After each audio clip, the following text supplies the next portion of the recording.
बिस्मिल्लाहिर्रहमानिर्रहीम स्टूडेंट्स, आज हमने चैप्टर 15 जो है वो स्टार्ट करना है इनहेरिटेंस। तो इनहेरिटेंस की सबसे पहले हम जो है वो देखेंगे इनहेरिटेंस होती क्या है, डेफिनेशन की क्या है। तो ऐसा प्रोसेस होता है जिसमें कैरेक्टरिस्टिक्स को जो है वो ट्रांसफर की जाती है पेरेंट्स टू ऑफस्प्रिंग।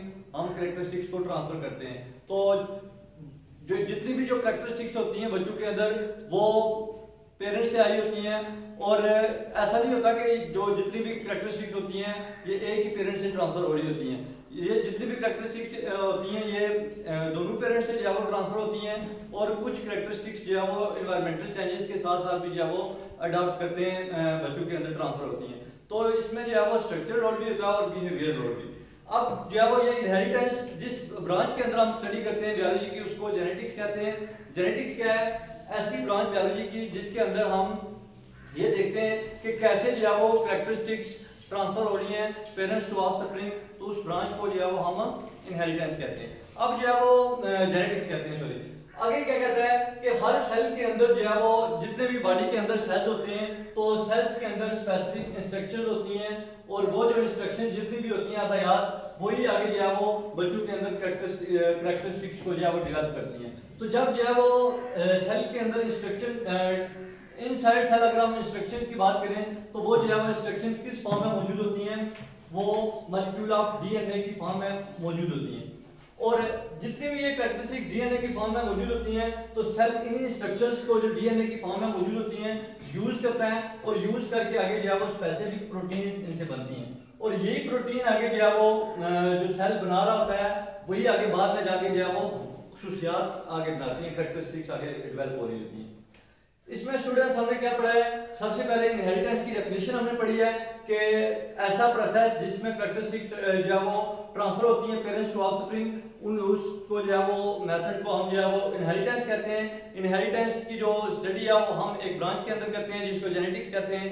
जेनेटिक्स जो है वो बायोलॉजी की वो ब्रांच है जिसमें हम ये देखते हैं कि कैसे जो है वो कैरेक्टरिस्टिक्स ट्रांसफर हो रही है फ्रॉम पेरेंट्स टू ऑफस्प्रिंग। तो हमने पढ़ा है कि जितनी भी कैरेक्टरिस्टिक्स होती हैं किसी भी वो इंस्ट्रक्शंस की फॉर्म में आती हैं, और ये जो इंस्ट्रक्शंस होती हैं यही आगे जो है वो किसी भी बॉडी के अंदर या सेल के अंदर जो है वो आगे कैरेक्टरिस्टिक्स के अंदर डेवलप हो जाती हैं इंस्ट्रक्शन जितनी भी होती हैं। तो अगर हम एक सेल की बात करें तो ये जितनी भी इंस्ट्रक्शंस होती हैं ये किस फॉर्म में आती हैं?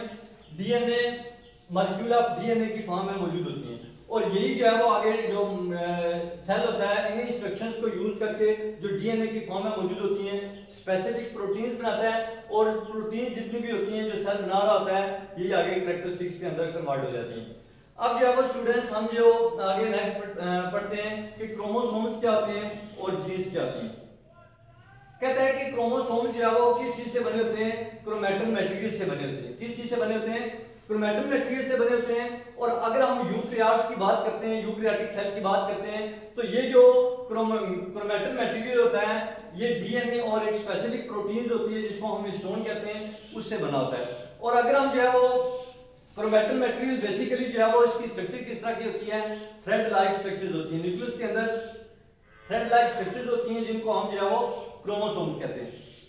और आगे जो है वो अगर हम बात करते हैं क्रोमैटिन क्या होता है, तो ये क्रोमैटिन जो होता है एक लॉन्ग मॉलिक्यूल ऑफ डीएनए होता है, is wrapped around bundle of protein. Histone protein जो होती है उसके अराउंड जो है वो एक लॉन्ग बंडल होता है, DNA long molecule of DNA होता है जो रैप्ड होता है। आगे हमने उससे बताया कि जब सेल जो है वो नॉन डिवाइडिंग फेज में होता है, सेल डिवीजन नहीं कर रहा होता, तो जब सेल जो है वो नॉन डिवाइडिंग स्टेज में होता है तो उस वक्त ये जो क्रोमैटिन मटेरियल है ये किस फॉर्म में होता है? क्रोमैटिन मटेरियल फाइन थ्रेड्स की फॉर्म में होता है, और ये क्रोमैटिन मटेरियल जो है वो स्कैटर्ड होता है न्यूक्लियस के अंदर। क्या मैंने बताया आपको कि जब सेल जो है वो डिवाइड नहीं हो रहा होता तो उस वक्त क्रोमैटिन मटेरियल किस फॉर्म में होता है? फाइन थ्रेड्स की फॉर्म में होता है, और ये फाइन थ्रेड जो होती है ये स्कैटर होता है न्यूक्लियस के अंदर। और जब सेल के अंदर जो है वो डिवीजन होती है, सेल डिवीजन हो रही होती है, तो ये जितना भी क्रोमैटिन मटेरियल होता है ये कॉइल हो जाता है, और कॉइल होकर जो है वो एक कॉम्पैक्ट स्ट्रक्चर बनाता है जिसको हम क्या कहते हैं? क्रोमोसोम्स कहते हैं। नेक्स्ट हम जो है वो क्रोमोसोम्स को देखते हैं कि क्रोमोसोम्स क्या होते हैं और इनकी स्ट्रक्चर किस तरह की होती है। अब हम स्ट्रक्चर ऑफ क्रोमोसोम को डिस्कस करते हैं। तो क्रोमोसोम जो है वो उनकी स्ट्रक्चर रॉड शेप्ड होते हैं। ये हर क्रोमोसोम्स के जो है वो दो आइडेंटिकल हाफ्स होते हैं, दो इसके पार्ट्स होते हैं। ये मैंने आपके सामने क्रोमोसोम की स्ट्रक्चर बनाई है।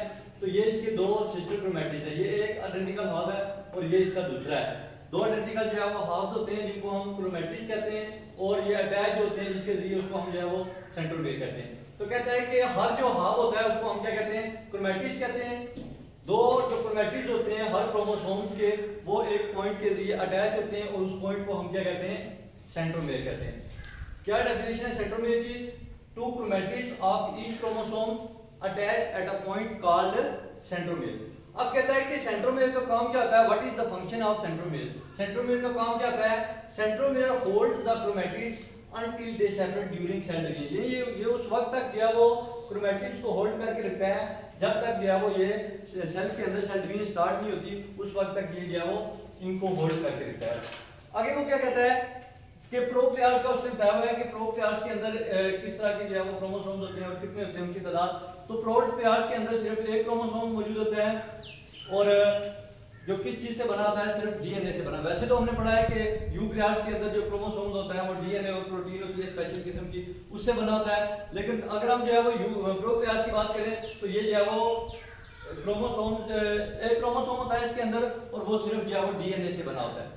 आगे कहता है कि ये जो इनके अंदर एक क्रोमोसोम होता है it is not bounded by nuclear membrane, यानी इसके बाहर जो है वो ना तो न्यूक्लियर मेम्ब्रेन मौजूद होती है और ये जो है वो फ्रीली फ्लोट कर रहा होता है साइटोप्लाज्म के अंदर। स्टूडेंट्स, हमने जो है वो क्रोमोसोम्स और जीन के बारे में हमने पढ़ा है कि क्रोमोसोम्स क्या होते हैं और जीन्स क्या होती हैं। तो हमने पढ़ा है कि क्रोमोसोम जो है वो किस चीज सेल के अंदर जो है वो क्रोमैटिन मटेरियल होता है। अगर हम यूकैरियोट्स की बात करें तो यूकैरियोट्स के अंदर जो क्रोमोसोम्स होते हैं वो किस चीज से बने होते हैं, डीएनए और एक स्पेशल किस्म की प्रोटीन होती है हिस्टोन, उससे बने होते हैं। क्रोमैटिन की स्ट्रक्चर किस तरह की होती है, ये थ्रेड लाइक जो है वो मटेरियल होता है और ये क्रोमैटिन जो मटेरियल होता है ये लॉन्ग मॉलिक्यूल ऑफ डीएनए होता है is wrapped around bundle of histone, यानी बंडल ऑफ हिस्टोन प्रोटीन की उसके इर्द गिर्द जो है वो लॉन्ग मॉलिक्यूल ऑफ डीएनए के इर्द गिर्द रैप्ड हुई होती है। ठीक है, अगर जो है वो हम बात करते हैं कि जब सेल नॉन डिवाइडिंग फेज में होता है, डिवाइड नहीं हो रहा होता, तो ये क्रोमैटिन जो होता है ये किस फॉर्म में होता है, फाइन थ्रेड्स की फॉर्म में आता है और ये जो थ्रेड्स होती हैं ये न्यूक्लियस के अंदर स्कैटर्ड हुई होती हैं। ठीक है, अगर हम जो है वो बात करते हैं कि ये जब सेल डिवीजन स्टार्ट होती है सेल के अंदर तो ये क्रोमैटिन जो मटेरियल होता है ये कोइलिंग होती है, इसकी कोइल होके जो है वो उसके बाद एक कॉम्पैक्ट स्ट्रक्चर बनाता है जिसको हम क्रोमोसोम कहते हैं। तो क्रोमोसोम्स की स्ट्रक्चर को हम देखते हैं हम कि किस तरह के होते हैं। ये रॉड शेप्ड होते हैं, हर क्रोमोसोम्स के जो है वो दो पार्ट्स होते हैं, दो आइडेंटिकल हाफ्स होते हैं जिनको हम क्या कहते हैं, क्रोमैटिड्स कहते हैं। हर हाफ जो होता है उसको एक को जो है वो क्रोमैटिड कहते हैं, अगर दो होंगे तो उनको क्रोमैटिड्स बोलेंगे। अब जो है वो ये जो क्रोमैटिड्स होते हैं ये जो अटैच होते हैं एक पॉइंट पे जाके जो है वो ये जुड़े होते हैं और उस पॉइंट को हम क्या कहते हैं, सेंट्रोमेयर कहते हैं। सेंट्रोमेयर का फंक्शन क्या है कि ये होल्ड करता है क्रोमैटिड्स को उस वक्त तक जब तक जो है वो ड्यूरिंग सेल डिवीजन, यानी उस वक्त तक जो है वो इनको होल्ड करके रखता है जब तक सेल डिवीजन होती है।